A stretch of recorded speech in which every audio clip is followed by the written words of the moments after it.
Howdy, folks. Happy Tuesday. We have lots to discuss. Ack will be joining us shortly.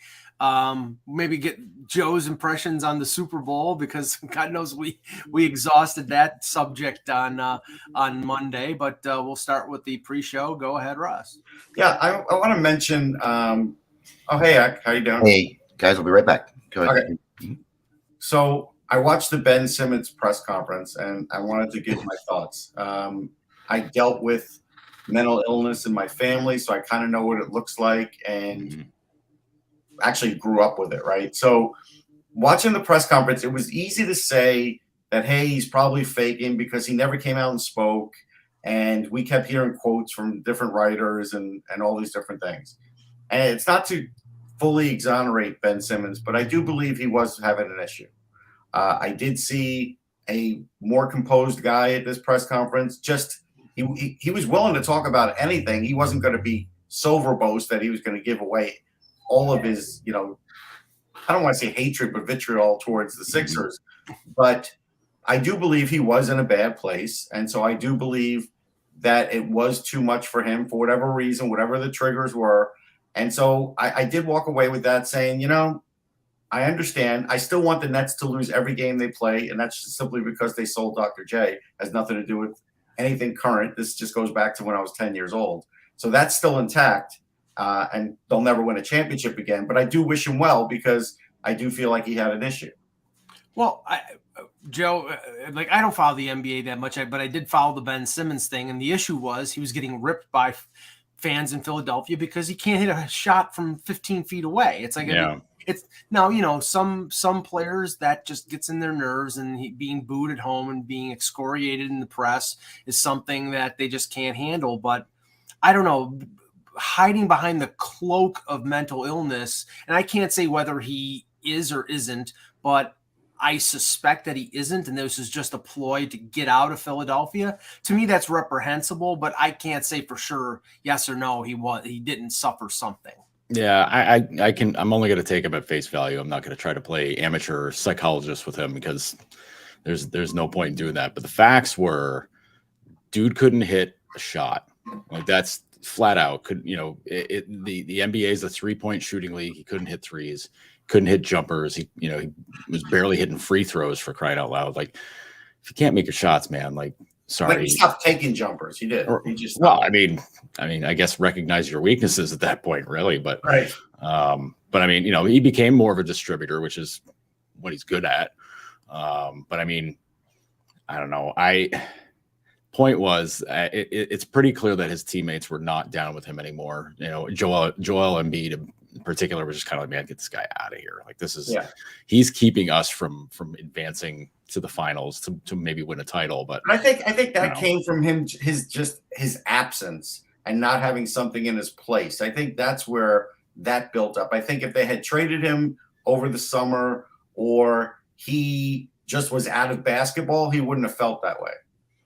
Yeah, and I don't know. The NBA, as much as I think I understand it, I definitely don't understand. Oh no, I don't get the NBA at all. Believe me, I'm not even trying. When it comes to like the team dynamics and chemistry and whatnot, chemistry to me is just a buzzword. Like, winning creates chemistry. If you're losing, you don't have any. But the fact that there was something amiss with the Philly room when they were winning, and there was something still off, tells me that something in there was not sitting right. And whether that's Simmons or if it was, maybe it's Embiid, I don't know. I don't want to say too loud because Embiid will find me on Twitter and then I'll never recover. But it's just, I don't know. It's very interesting from the outside. I'm going to be very curious to see where the Sixers go from here, to see if they actually move forward without him, or if they just same thing. Flip that for a minute, because it's interesting, and Mike and I did sort of mention this yesterday. So James Harden's still not going to play, and he's not going to play until after the All-Star break now. Yeah,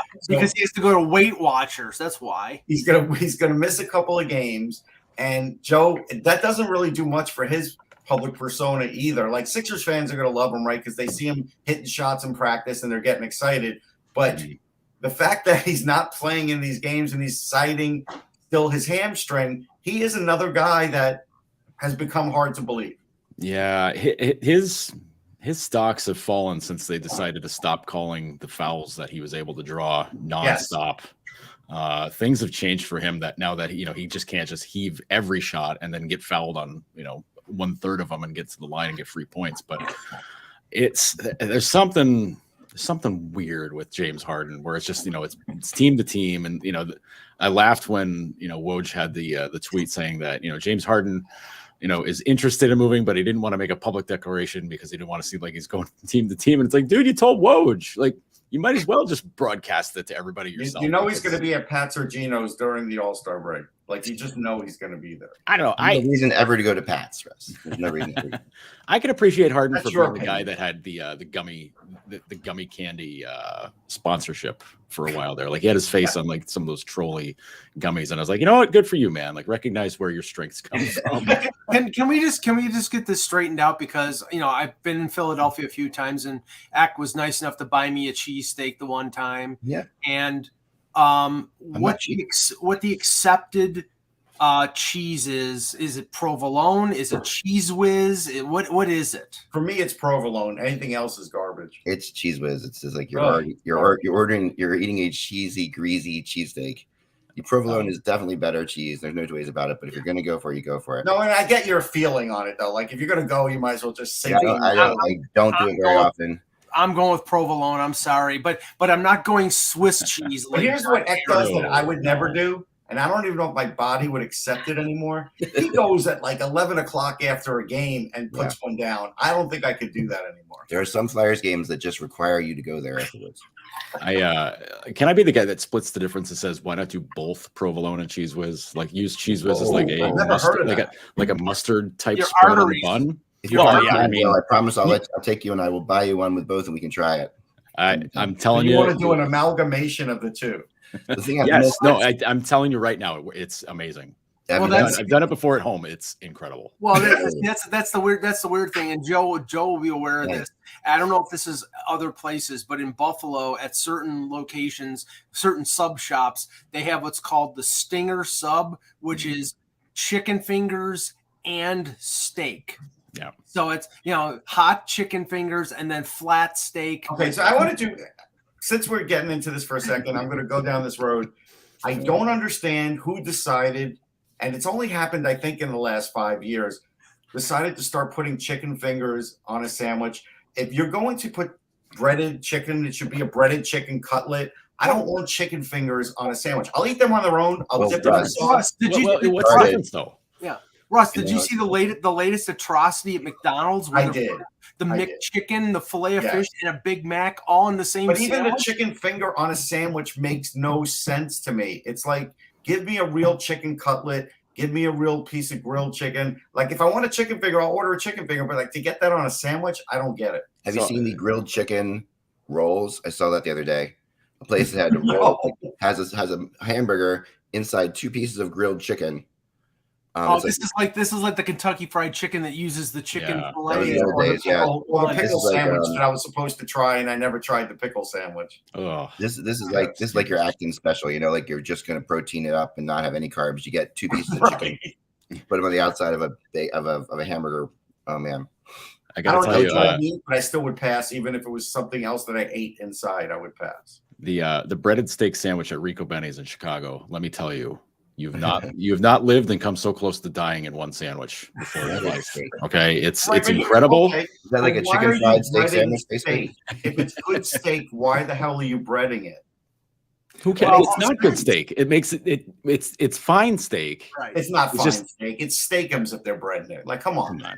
See, this place has been in Chicago for ages, man. Like, yeah. Russ, you can tell some Southsiders they can't do it. Like, that's right. Breaded steak isn't that just chicken fried steak? Isn't that the same thing? Like breaded. It is. Russ, I'll take you to a certain establishment in Buffalo that Joe knows that does the fried bologna and onion sandwich. I won't eat it. I don't eat bologna anymore. But my dad used to make fried bologna all the time when I was a kid. I liked it. Once in a while, it was the only meal he could make. He would make fried bologna and eggs. Like, that went together. I get it. Yeah, it's like a 2/4 inch thick slices of bologna with onion. Yeah. Before we go move on, but we had a Super Bowl party here with my what we've been doing is my daughter who goes to college about an hour away. brings her friends for the Super Bowl here every year so far. It's been fun. So one time I really get to meet her friends from college and guys. So I always ask them for their requests, and one of their requests this year, for snacks, was Spaghettios. They're like a big Spaghettios. It's a big thing now. It's making a huge comeback on college campuses. God. So I got a crock pot and 10 things of Spaghettios and cooked it all day in a crock pot. What was the smell like in the house? Well, I was like salty. I tasted it, and I'm like, because I was like, and I'm like, oh man, as somebody of cooking Italian it all day would work, would help maybe, but no. as somebody of Italian extraction, I can honestly say I've never had Spaghettios. I saw them open in a can once. It made me so ill that I almost puked. You've never etten them ever? No, once. I make my own pasta. That's crazy. No, that's nuts. I'm stunned by that. Like that's like a basic kid meal. Yeah, no. And that's one of the five. Macaroni and cheese. And I've never eaten pasta. I've never eaten pasta with like ragu. I make my own sauce. Never smart. in your whole life. Never in my whole life. Wait, you make your own sauce every time? Yes. Every time. Every time. Wow. Wow. All right. Well, full marks. That's there you good. go. What do you come on. All right, you said it. All right, here we go. I can say it by myself, sure. Let's do this. Sorry, I have a little bit of a cold, so but I have been COVID tested and I'm perfectly fine. So none of you are going to get sick. Here we go. Hello, Hockey World. It is Tuesday, February 15th, 2022. I'm Michael Agello, and Evander Kane got booed in San Jose last night. Gee, I wonder why. I'm Russ Cohen from Sportsology, and X just don't sit next to me on Thursday. That's all. Yeah, well, promise. I'm Joe Yurden. I'm here once again. I don't have anything else to introduce myself. He's host of the Maintenance Day podcast. Oh, yeah. Thank you. Thank you, Mike. Yeah, I do that. And I'm Eklund, and you're watching HockeyBuzzcast on HockeyBuzz.com. This is the podcast that comes every Monday through Friday to fill you in on the comings and goings in the hockey world. And I sound worse than I feel. That's typical of these colds. But, I'm okay. And I'm glad we have Joe on today because, I wrote my article I just wrote now was, I think one of my better titles of I don't usually care too much about titles, but I wrote my title is Tomorrow Night with a K, and then I put Jack's back, Stone's back, and NHL hack. Stone's back. Yep, Jack's back, Stone's back. One being apostrophe S, one being the that's pretty good, and then NHL hack is a joke. This is like. I've been talking to people today about this, and I know we've talked about this before with Kucherov, but this is really okay. You know what? Then NHL do something about it until they close the loophole. I have no problem with a team. Now, Joe says the Leafs guy. Yes. Yeah. Well, they did make Nathan Did you invent this rule? You invent this rule for David Clarkson, but no. If you don't like this loophole, then change it. The Florida Panthers liked it last year in the first round of the playoffs. I'll tell you that. And it's just, honestly, listen, you're right. And I wrote about it. It's not illegal. And I'm sure Stone has back pain. I'm sure 95% of the NHLers right now have back pain. Absolutely. Yeah. You're playing since you're 6 years old in a hunched down position. Getting the crap beat out of you every night. Yeah, you're gonna have back pain. I have back pain, and I don't do that. So it's like I can imagine that this is, and he probably does need to see somebody. And but the way they didn't even try. They come out and McCrimmon says our medical doctors, along with several specialists, have been unable to figure out why his back's hurting him, and are not sure as to how long it'll take to fix it.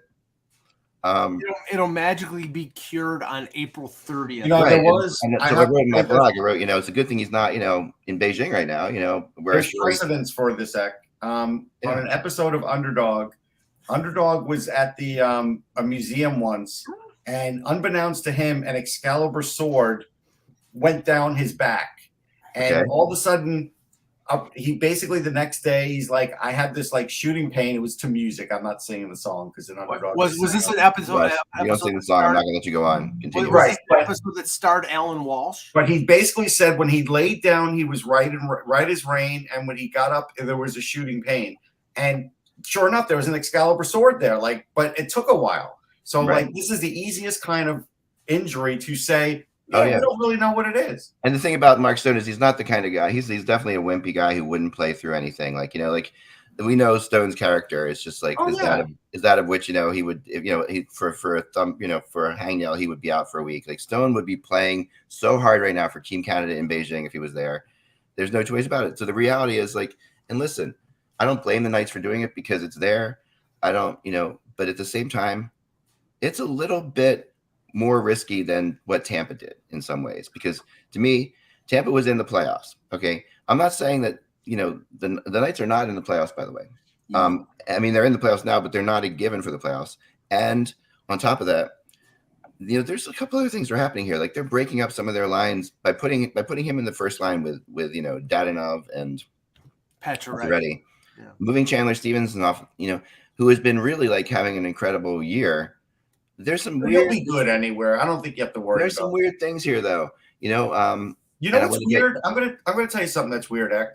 And I've noticed this with the Flyers, and now it's going to extend to the Golden Knights. There used to be a thing called a conditioning assignment. Jack Eichel hasn't played in an NHL game or any hockey game in a very long time. He should play a couple of games in the AHL because the reality is he could come through this first game, play great. He might even play great in his second game. By game 5 or 6, he may start having problems again because conditioning off the ice is never the same. And practice is never even close to what's going to happen in a game. And the fix here, the crazy thing about this whole thing, right, is the fix is so obvious. It's so easy to fix this NHL rule. It's just I get why it exists during regular season. I'm okay with that. I think it makes sense to exist, but there's no reason it doesn't. There's no reason that it stops at playoff time. Like why would the LTIR rules stop at playoff time? Why can you suddenly? Because players don't earn salary in the playoffs. But that's not the point of the whole thing. But that's the reason. The point of the salary cap is fairness. The point of the salary cap is to keep teams on a fair playing level. Wait. It's fair for everybody because that option is open to every team. It is. It's really actually not. Kevin Allen said yesterday, Ek, fairness was never written into the rules. Yeah, I get that. But this is but why the hell aren't we it's such a simple thing to do? I'm on your side. I think they should have already changed this. It's so obvious and so easy.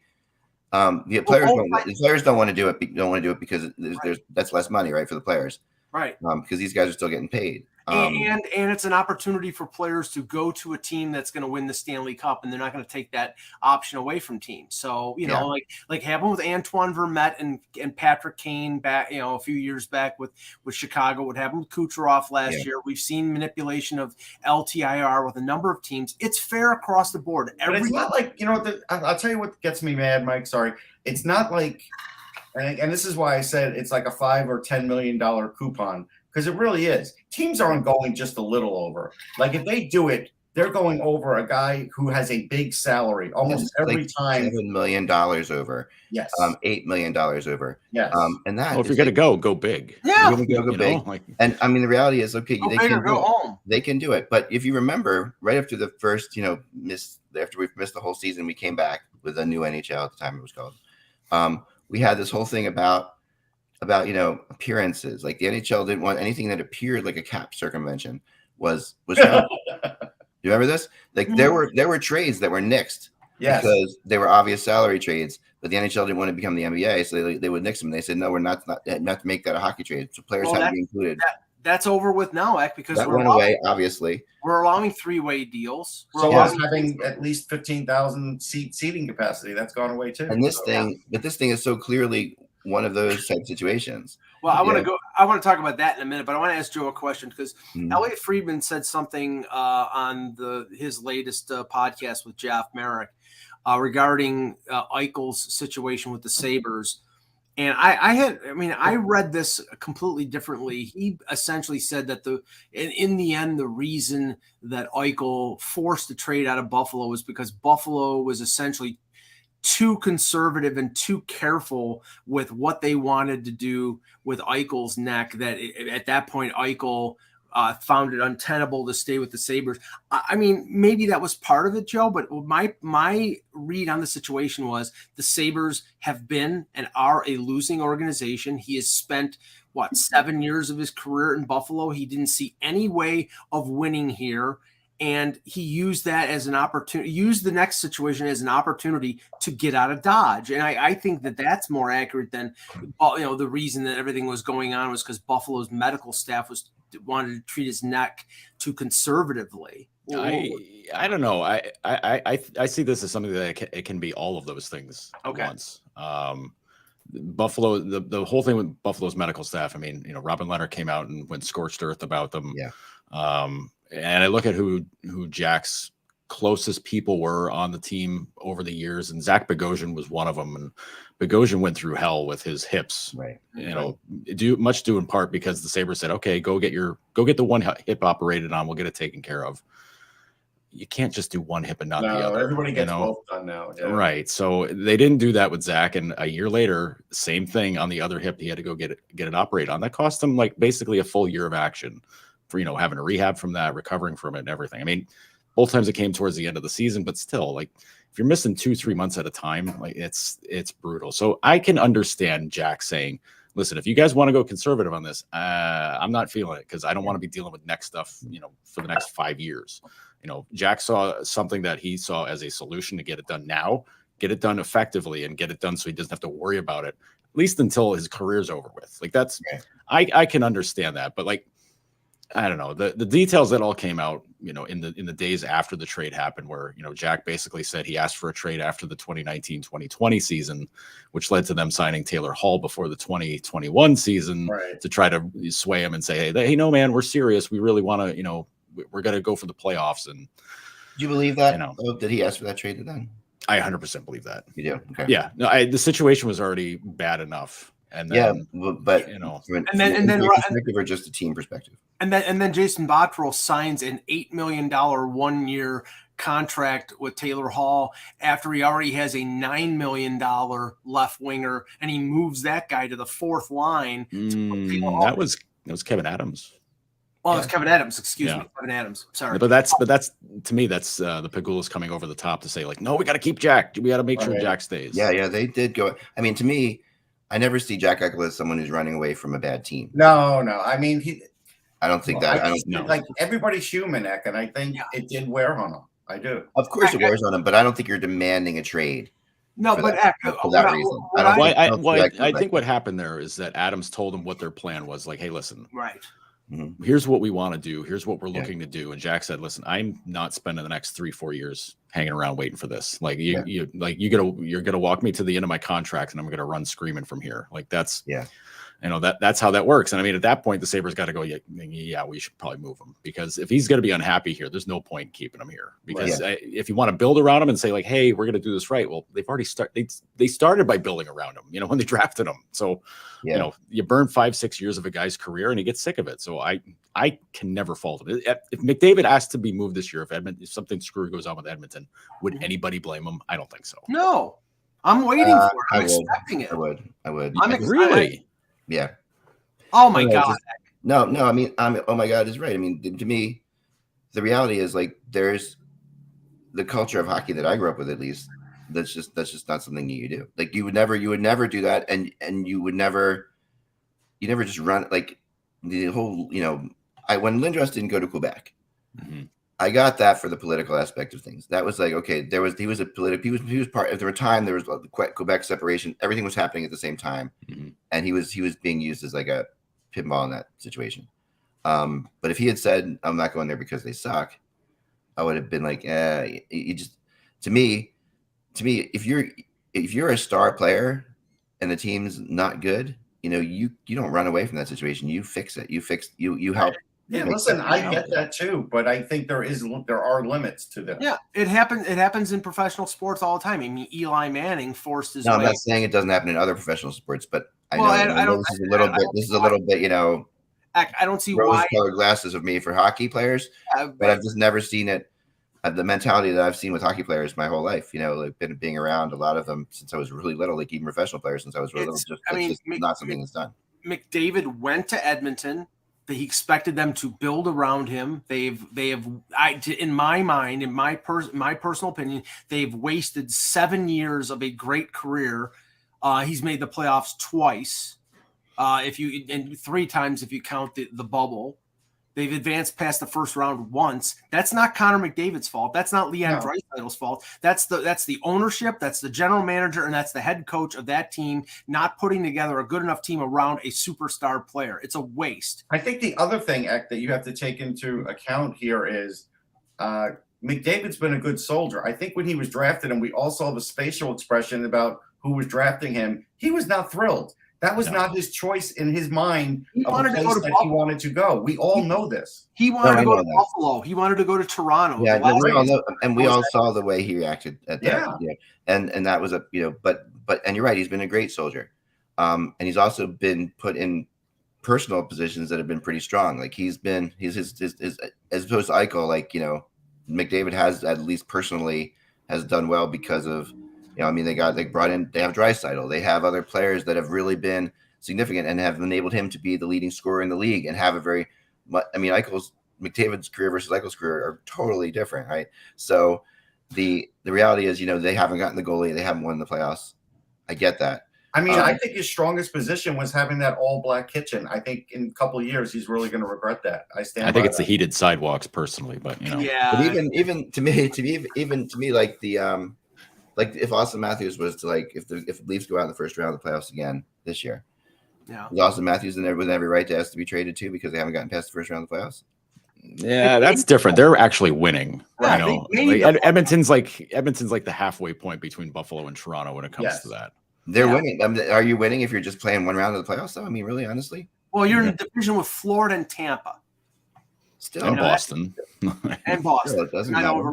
Joe, is there, just closing the page on the Sabres, is there any bigger slap in the face to Ralph Krueger than the fact that Jeff Skinner has 20 goals and is leading the Sabres in scoring after his questionable treatment of a player who scored 40 goals, putting him on the fourth line, and now you give him good players to play with and he actually scores? It's It wasn't just poor treatment; it was downright disrespectful. Yeah, to Skinner. It was. I wonder what happened behind the scenes, though. Joe, you probably heard things happen behind the scenes. There had to be something going on that made him react, that made Krueger react the way he did. There's something about Skinner that seems to ruffle the feathers of kind of old mentality hockey guys. Yeah. You guys remember when he got traded out of Carolina? Everybody took kicks at him on the way out the door. Rod Brindamore didn't even coach him. He was like, "Yeah, we're glad to not have guys like that around." I'm like, why? Like, okay, because he's a one zone player. That's all he is. He's a player.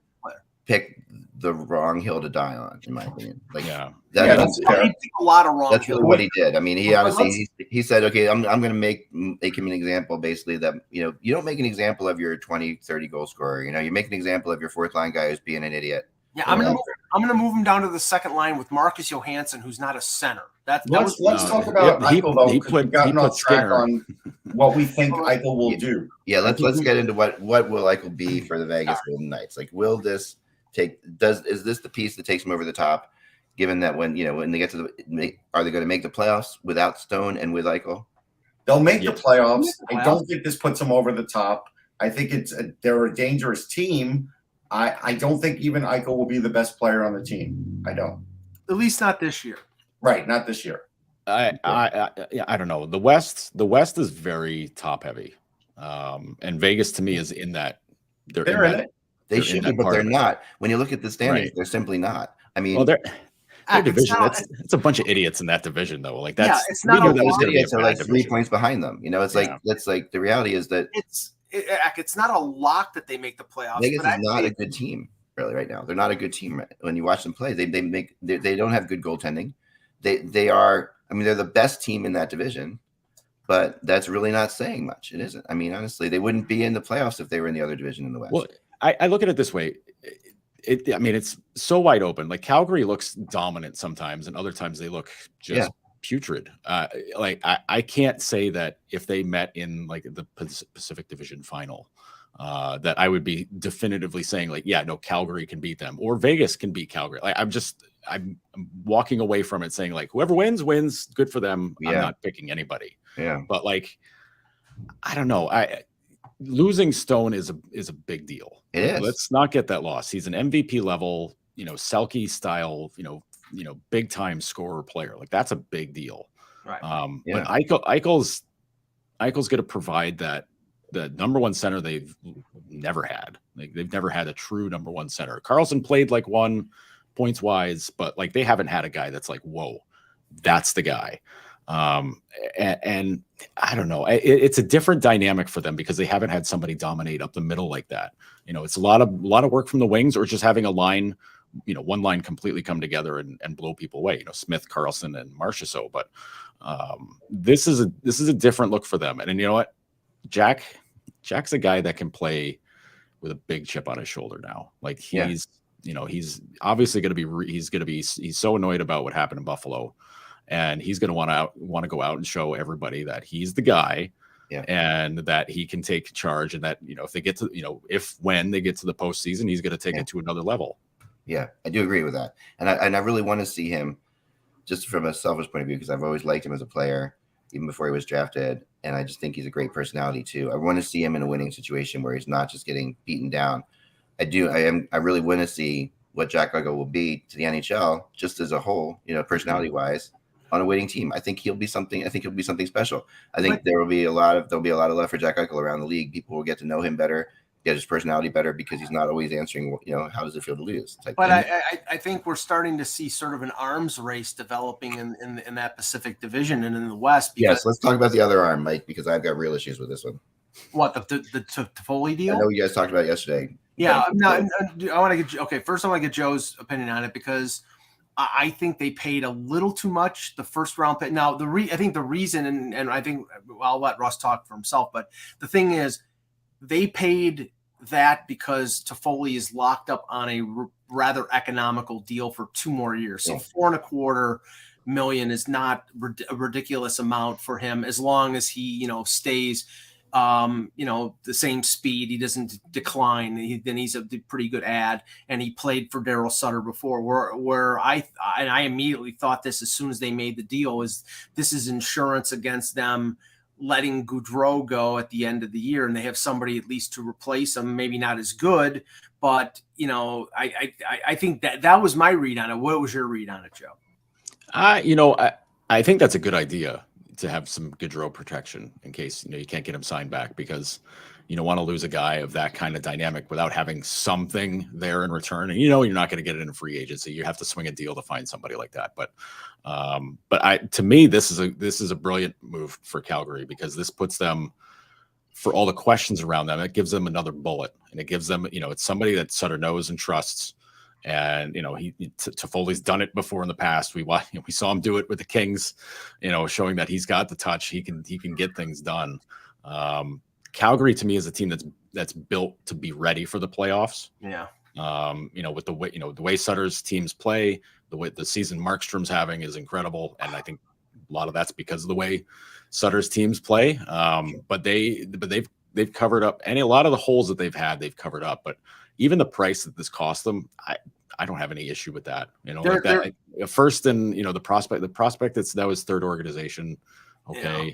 And the first round pick, it's going to be in the low mid-20s. Like, okay, it's not a big loss. They're a scary team right now with you know, Goodbranson and you know, the big guys they have on defense, and you know, now they, like you said, they had an offensive player, and Friedman reported that this could have been a bigger deal, that maybe Sherratt was involved, but then Sherratt got hurt, and that might be something that a week or two from now, when Sherratt is healthy, that might happen still. But so you didn't like this deal? I liked them getting Toffoli. I did, and I talked about them getting Toffoli. We talked a lot about it, you know. Yeah, we talked a couple weeks. I said I think I said like a week ago. I said if there's one thing I think is a definite, is that Toffoli will end up in Calgary. I just really think that's going to happen. Made complete sense. I mean, he played for Sutter in LA, and they needed a winger. However, then I heard what they're going to do with the Lions in Calgary. And then you know how they're going to play. Oh no, you're pissed off that they're moving Mangiapane down to the third. Yes. I am, and I'm not just pissed off because of the stance I've taken on Mangiapane this year. Which, by the way, okay, if you look at the top 50 NHL goal scorers, he's number 13. He's number 13 right now. But the other thing about him, he's the only one in the top 50 that's played that plays under 17 minutes a game. He's the only one. Listen, you don't get any caveats. We said it You don't. If you said don't it, get on the ice and you that's don't play with people who can play, like he has no assists. You know, say he's This no wasn't assists. top 10 in points per minute. This was top 10 in scoring. I'm not saying I'm going to win this. You're right, because I'm not going to win it, Mike, because he's not playing with anybody. And now he's on the third line. Now he's on the third line. Doesn't this give them an advantage in the postseason, though, to have a guy that can perform that way on a line where you get mismatches? He has 16 goals in 6 years of playoffs. Is that a prolific goal scorer? No, but we talked about the fact that he has gotten better. Like he's one of those guys on an upward trajectory. I don't care that what he had a really good one with the Canadians, no question about it. Yeah, the Canadian team, he was the player of the tournament. You know, he is absolutely, this year he's been tearing it up, and to the point where, you know, he's got 21 goals now, and he is, you know, like I said, 13th in the league, playing 15. No, I'm not talking about Mangiapane. I'm talking about Toffoli. Sorry, you're still on Mangiapane. Yeah, no, I'm still on Mangiapane. Toffoli, I think he's great. I think he's a great third line player to add to your team. You know, I think the term is bad. I don't like the prospect that they gave up, because I don't care that he's on his third organization. He's a really good prospect. He's close to being developed. He's going to score in the NHL. The first is like what Joe said. The fifth, that's fine. But Calgary in 2 years, if they don't win anything, they're going to look back at this and Sutter will be gone. Heineman will be playing in the NHL. They're going to be missing picks, and they don't have a deep system. Like, this will be a big step back for Calgary if this doesn't work out. Let me finish my thought for a second, because this is kind of all connected together. When they traded for Toffoli, I thought they would trade for him to come on their third line and be the solid third liner that he was, and like that he was in LA when they won, and also to be the guy who was completely, you know, you could obviously play second line minutes, do some penalty killing, do some great things like that, and that's what I expected him to do.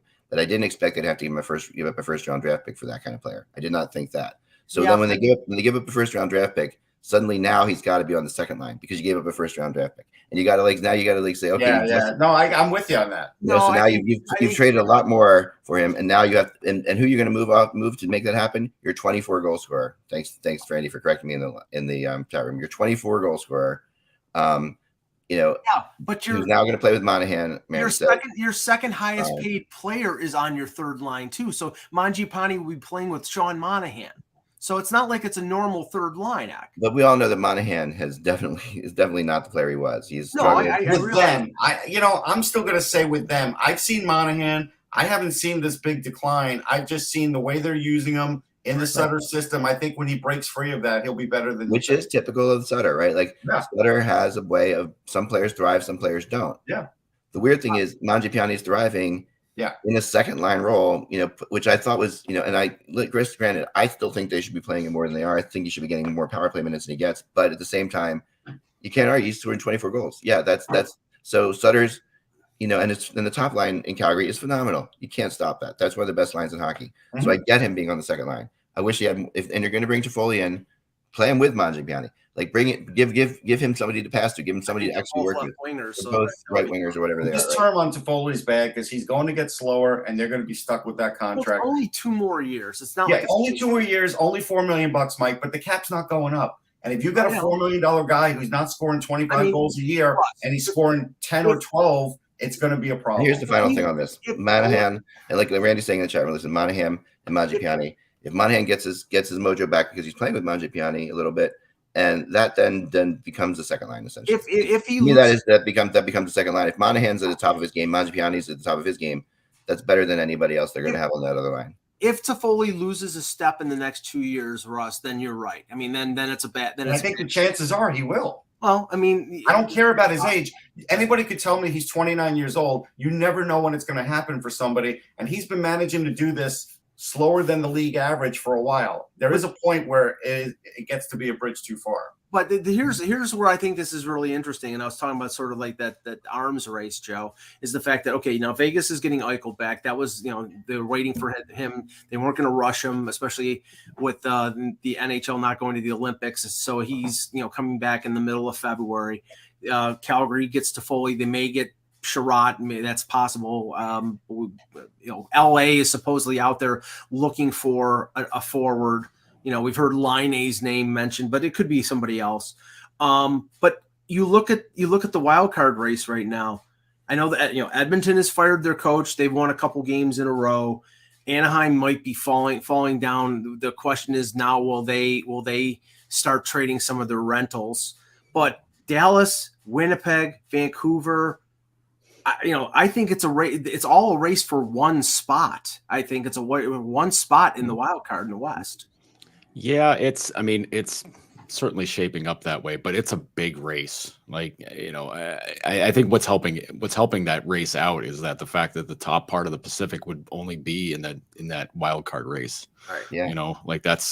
I think that's what's helping bring a lot more of these teams involved, because once you get down past third in the Pacific, suddenly 55 points is going to get you in the playoffs, and that brings Dallas back into play.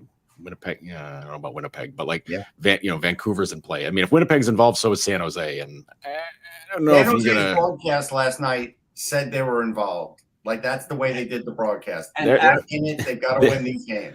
They're involved the way the Buffalo Bills were in the hunt back in the day when they were 6-9 going into the last week. Like, they can sneak in. Like, if this happens and that happens in the moon. Right. Now, Sure. this is where you and I can rub our hands with glee as March 21st approaches, because the Eastern Conference is 8 teams and 8 teams are out. Mm-hmm. So you're going to see all 8 of those teams trading with the teams in the West that are all bunched up within like 6 or 7 points of each other. It's going to be an exodus east to west. Wait, Eck, who's going to break into the East? Come on, tell us. We're going to go into it. Yeah, no, we want you to go into it. Tell us who is going to break through the suckered wall. into this again. Who is going to break through the wall like the Kool-Aid Man and make the playoffs when it's already set in the East? Please tell us. It's not set in the East. But listen, there's 7 teams that are set in the East. I agree with you. Oh, my God. Would you stop? So, no, until I see what the Islanders do with all these games at hand. And until I see that the Capitals can continue what they were playing way above their heads for most of the season. Until I see that to me, I still think the Capitals are capable of losing 8 of 10 like they just did, and the Islanders are capable of winning 8 of 10. And what did that do for anybody? And the Isles are still 21 points back. 21 points behind. If 8 games in hand, they're 21 points behind. If there's one team that they could possibly catch, it's Boston. If their goaltending collapses, if Marchand or Bergeron's hurt right now, I don't know what his status is. If Marchand gets suspended again, which I don't put anything past that idiot, but no, I mean it's over with. They're 5 points back. They're 5 points back. Okay, if they were to win the games at hand. So at this point, to me, like, I look at that and I see the Capitals, who have really, really been struggling. I just have a feeling that we're going to see a race still, and I don't know. It's just a hunch. I could be wrong. But with a compact schedule like that, you're going to get ground down. You're going to get beaten up. Like, if they Superman their way through that, then like just put them in anyways. Because if they're able to get through that and like get through like a grind where like they win 15 games in 20 days or whatever it is, like just okay, fine, like cool. Well, the advantage they have over some teams, and with this grind also with the compact games now, is going to really, and this is if you want to pick who's going to make it in the West and give the Islanders a slight chance in the East, you just have to look at the teams that have 2 legitimate goalies. Like, because the reality is, that's where it's going to come. When you have this many, when you're playing 5 games a week, like I think a couple teams are doing this week, when you're playing 5 games a week, you have to have 2 legitimate goalies. Like, better have 3. Like, honestly, right? And to me, that's where the Islanders have a huge advantage. Like, they're 9-10-3 at home. I know. Listen, at home. Now they have struggled mightily at home, but that doesn't mean that they have a lot of these games are being made up are at home. So what's going to magically one turn advantage that around? the Islanders have versus the difference between the Islanders playing, say the Islanders have to play 10 games in 2 weeks, or the Oilers, who are also have makeup games, right, have to play 10 games in 2 weeks. The difference with the Islanders and the Oilers is the Islanders travel for those 10 games in 2 weeks is going to be nothing compared to the Oilers. Well, they travel less to lose. They're 4-6 in their last 10. I know, but they sleep at home when they play against the Rangers. They sleep at home when they play against the Devils. Great. It's better to lose at Sleep home. at home when they play against the Flyers. They can sleep anywhere. They still suck. I mean, right now they're playing terrible. Edmonton has to, Edmonton's going to be in Calgary, going to be in Vancouver, going to be in Colorado. We're not talking about Edmonton. We're talking about. I'm just saying that there's. I know that if any team if you need something, you need to like make that travel not wear you out as much as possible, which they have the benefit of that the travel's not going to wear them out as much as it will other teams. And you need 2 goalies. They cannot score. I know. Tough to win when you cannot No, score. I watch them all the time, and I mean, it's weird that I'm fighting for the Islanders because it's like a team that I grew up hating. But I'm just saying that, last year I was fighting for the Rangers. The same in the same way. Like I thought the Rangers looked like they were going to be a playoff team, but they worked. They almost got there. Now, Joe, I know you have to drop off before 2:00, but I wanted to ask you on this because I saw yesterday the tweets that came out from the Arizona Coyotes, showing the arena at Arizona State with pride. This is going to be our arena. Honestly, okay, you're really proud of the fact that you're going to be playing in an arena smaller in seating capacity than most AHL buildings. I honestly, this is an embarrassment. I don't know what the hell Gary Bettman is doing, and really, I wonder. They've made this agreement with Arizona State. What if the building thing in Tempe does not pass? Then they're locked into playing in Arizona State for 3 years, and then they're going to move? I think that's something that they could get out of rather quickly. If knowing how well Bettman and everybody can cover their behinds in these things, Gary knows how to write the legal language to be able to make sure that there are loopholes to be able to escape in case. But they're going to be there for a year no matter what. Yes. Oh yeah. It's a huge negotiation tactic, guys. It's a huge negotiating tactic right now. For who? I've already told you the board doesn't like the ownership. What is going to make the board for Tempe like the ownership more? This building doesn't mean anything to the people in Tempe. A new arena will make the ownership. Like we'll make the board of governors happy. Yeah, the arena and being able to cash in on the money there. This is the city of Tempe. The city board in Tempe. Yeah, but if there's money being thrown in by the Coyotes, $20 million is not a lot of money. No, that's not. No, but if there's serious money being thrown in, like if it changes. Remember, this is all. These guys do have money. They're not. I know, but this is all not a scam, but it's all a conception here to get condominiums built in Tempe, and the building is going to be part of it. If they don't like the owner, they're not going to approve this.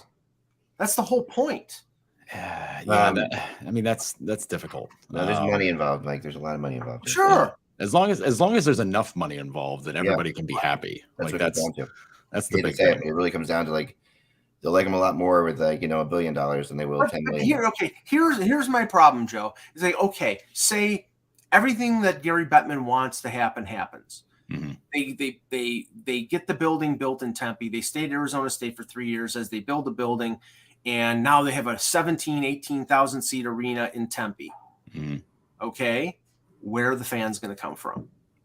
It's a much shorter trip from Phoenix to Tempe. I'll tell you that much. Agreed. I mean, I have friends who live in Scottsdale, and a lot of people who live in Scottsdale go to games, but they don't. Not as many of them do because they would have to drive across through Phoenix to Glendale to go. So maybe you get some people there, right. But in the end, it's going to be how Bill Armstrong uses all these thousands of draft picks that he's accumulated over the last year or so, and we know that it takes 2, 3, 4 years to develop.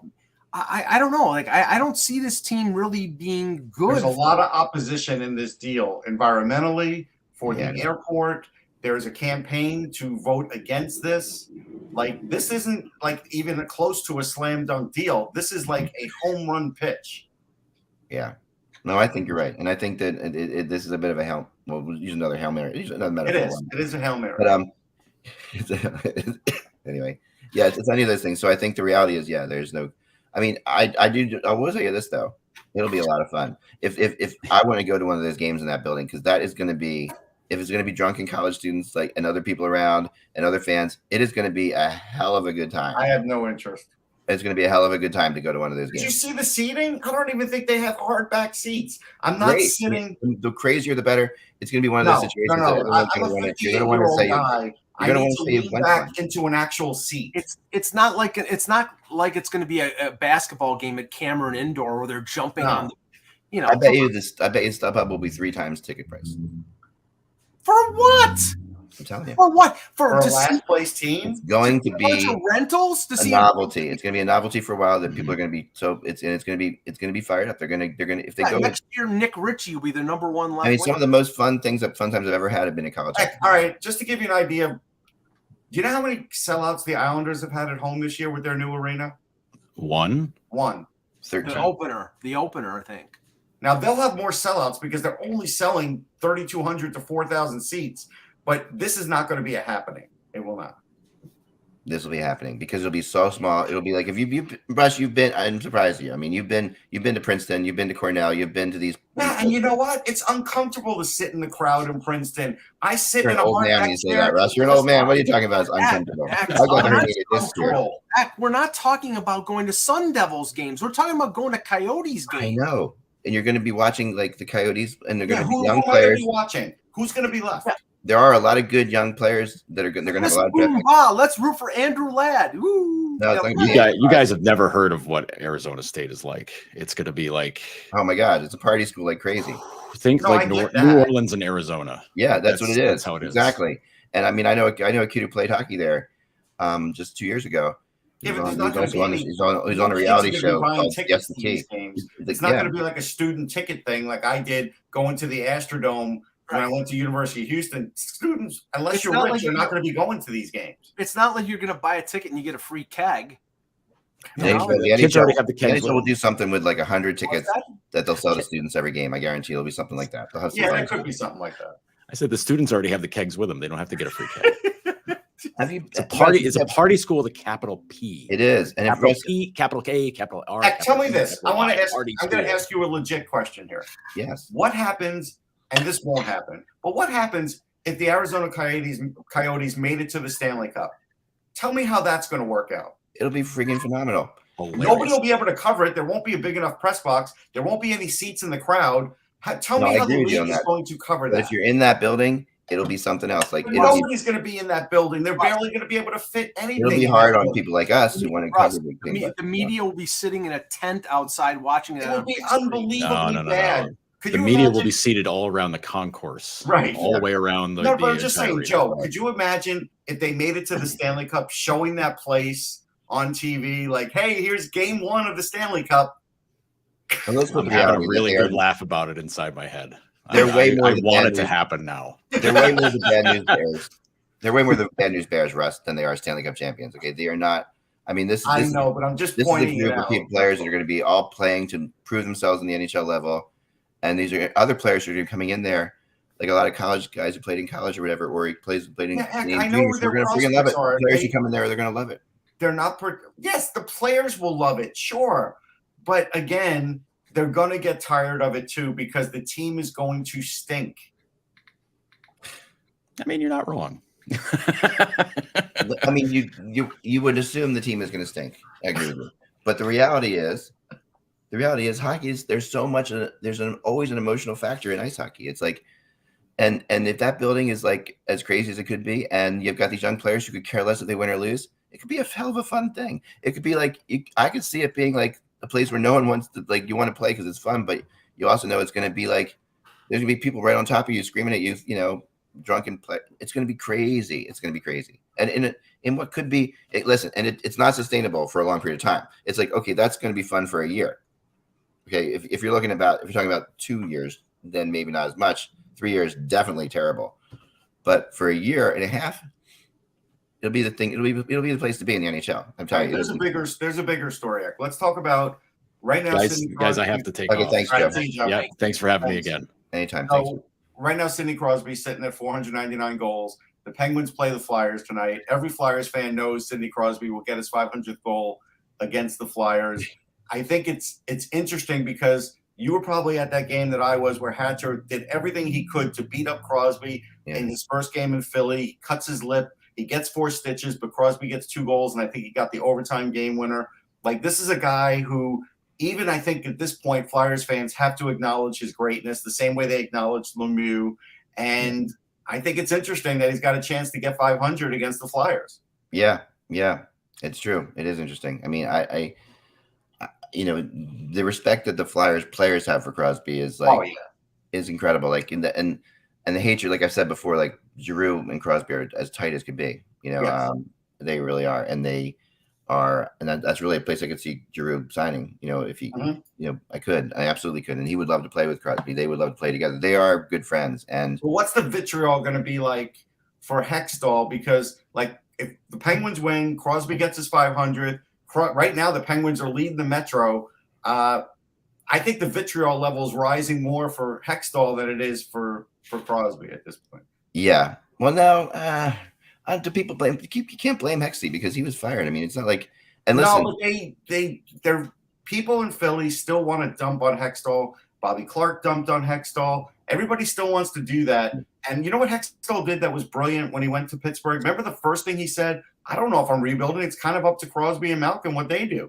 Well, yeah, that's what when you're on that team, that's what you never hear that you want to hear. Like that's definitely no question about it. And they've kept the rebuild away. I mean, the interesting thing to me is, after tonight, the Flyers have 8 home games in a row. Yeah. Which they've never had in their history of their franchise. 8 home games in a row. At the worst possible time they could have 8 home games in a row. Like Gritty doesn't think so, but otherwise. I don't know what's going on with that, but why has Gritty made some statement about this? No. I'm just saying Gritty's happy anytime he's out in public. Yeah, he's making $150 a night. So yeah, it's cool. He's good. $150. All right, so you got that's the worst $150. Wait, hold on. I'm gonna figure what that. I think he's making more than that. Hold on. I'm not sure. Depends, maybe. $6,100. He's making more than that, Egg. $6,100 a night. That's throwing money down a toilet. He's making $6,100 for this season. Well, he's making $150 a game at $6,100. Yeah, no, yeah, you're probably right. But it was funny though. I did. All right, well, let's just go with it for now. All right, let's give Gritty $200 a night, and we'll call it a day. All right, so $195. All right, it's like a cheap prostitute. There you go. $1.95. Let's go there. All right, so Gritty, so yesterday I'm sitting at home and I see my phone lights up and I get it says on the phone, it says Philadelphia Flyers. All right, and that's what it says. It's Gritty. I'm thinking Gritty's calling me, right. Now I get calls from I get 2 different calls from the Philadelphia Flyers, and I never know which it is. One is because I bought tickets from them a couple times, and they're like, hey, you're a ticket buyer. But more often it's like, somebody in the media, whatever, something asking me about something or whatever. So I answer the phone and I'm like, hello, and then and I have to wait for them to say, hi, who they want to talk to. If they want to talk to Eklund, I know it's one person. If they want to talk to somebody else. So I'm like, okay, so they wanted to talk to somebody else. So then they said, we want to know your opinion about. We know you've been to some Flyers games recently, and they have no idea. This guy has no idea that I'm. But, right. It's hilarious. I know you've been to some Flyer games over the last couple of years. We see you bought, tickets in the past. I'm like, yeah, I have. I've been a fan for a while. And he goes into the whole thing, asking me a whole bunch of questions about what's going on with the team, and what do you think? And I start bringing up all these pretty in-depth things, I launched into it. You want to come by and it's not what he wants to hear. He just wants to be the guy who says, well, we're trying to get better, but I'm like, but he doesn't want to hear my opinion of the drop back play on every power play and how stupid. Right. He doesn't want to hear that. So, but instead, so I'm sitting there and I'm like, okay. So after about 18 minutes or so of me ranting to him, he's like, silent. I'm like, you there? He's like, yeah, I'm here. Yeah, I get it. That's a hard job, man. And I said, listen, I'm not just listening to you, but I said, how are you gonna sell this over the next 8 games without pitchforks coming out? I said, there's going to be a point at which, and he said, well, maybe there'll be some changes before that. And I said, and obviously the salesperson knows nothing. So I'm like, oh, why? Do you know? Can you have a rumor for me? I say, just having fun with it. Yeah. He's like, well, you never know. I mean, they might do something to make the next 8 games exciting for everybody. And then, do you want to buy tickets? And I'm like, no, I'm good. So I don't, but I do think that there's Claude Giroux final tour. That's what it is. That doesn't bring people out, and it doesn't. No, but it will bring some people out. It will bring some people out, but it will not stop the chance of say goodbye to Claude tour. Of Yao must go or Chuck must go or the chance. No, that's not. None of that will stop. But hardcore fans are going to want to see Giroux a few more times. They will. Yeah. No, they will, and I can totally get that, and and I'm not 100% convinced he's even going to be traded. Yeah, actually, I'm going to break this 1 second. Ace Ferguson said that some scouts say that Emil Heineman is kind of like a Carl Hagelin. He is, and that's why I said I think he could score 20 goals at the NHL level. Well, can we discuss that for a second? Because yesterday, Adrian Dater came out again and said that the Flyers. Well, okay. First, he said that Drew wants to go to Colorado. It's St. Louis and Minnesota were also acceptable. Right. Elliot Friedman reported that Danny Briere has been scouting the Avs and their AHL team in Colorado Springs, I believe. Yeah. So there is something there, just a question of how big and how much they get back. I mean, I still wonder whether Colorado can do this based on his salary, the $8.25 million. I have a bigger existential question. I did bring it up on another show. I'm going to ask Eck this question because I was asked this question, and then I'll give my feeling on it too. It is good that they're sending Danny Briere for these things. No question about it. But I wonder, is Danny Briere, when he is going, does he have any background on these guys, what they did in juniors? Did he watch any of them? Has he watched video? Because otherwise, all you can do is go back and say what you saw with these guys now, but then you still have to sit with others that know what they were like then and kind of figure out where they're at. Like, so as one thing I'll say about Briere is that from knowing that, first of all, it's interesting that the Flyers didn't do anything with Danny Briere. Really, they had him hanging around, but they didn't do anything until he interviewed with Montreal. That's true. And suddenly they felt like, and I've talked to people before, and I said you should always interview for jobs because it's amazing if your name just gets out there as a finalist. Suddenly you're like, if someone else thinks you're important, the team at home, like Briere would rather be in Philly than Montreal. You get my point, though. You could watch somebody for a short period and get a great opinion, but not if you don't know the whole story, you still may not want that player. I do think that of all the people I've ever met, he does more. He is probably talking to the scouts more than anything. And getting the word on all those guys. I think Briere was selected because they want fresh eyes looking at the situation. Maybe they know what. Yeah, but he also is the kind of guy who does research. He's a research. But you know what? Research type guy. I would feel better about it if Briere were talking to other scouts, not the Flyers scouts. Yeah. I don't know. Flyers are in a particular situation partially because of the scouts too. True. I honestly don't know. No, I know. I don't either. And I'm not trying to pin this on Briere because I think it's good to have the extra set of eyes. But what I'm saying is I'm trying to let the fans know this isn't necessarily a cure-all to what's going wrong organizationally. That's what I'm saying. Right. No, you're right. It's definitely not a cure-all. And for the people in the chat room talking about Gritty's pay, Gritty definitely makes more for showing up at like a wedding or a bar mitzvah than he does for a Flyers game. You have Randy like researching everything, but also he's not making $3,000 an hour at Flyers games. Randy. No, it's like an independent contractor type guy, but also it's a flat fee, I'm sure. But also, like the $6,000. If there's $6,000 to a bar mitzvah, the guy in the Gritty suit is probably pulling like 500 of that. Like that's the Flyers are taking most of that because it's their it's their property, Comcast. Yeah. So like the guy who's actually putting on the Gritty costume is not. I mean, who do you think pays for the dry cleaning? I do think the Flyers pay for that. Okay. All right. Yeah, I would hope so. Just curious. Or else I'm pretty sure that costume is pretty rank by now. Because if the guy wearing that suit's paying for it, that's not getting washed.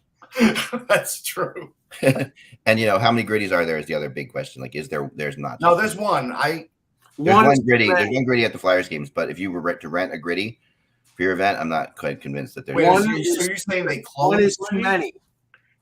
I do know that there's 6 Philly Fanatics. I think what Eck's saying is they cloned Gritty. Is that what you're trying to? Yeah, I am. Yeah, that's exactly what I'm saying. I mean, there are 6 Philly Fanatics. Okay, so what fanatic are you getting is a different story. But hey, it's just. How do you keep them all on the same page, training wise, like to keep the message the same? Well, they're all raised together. I don't know. Anyway, it's all the time I have for today. Remember, folks, without the buzz, it is just hockey. We will be back again tomorrow.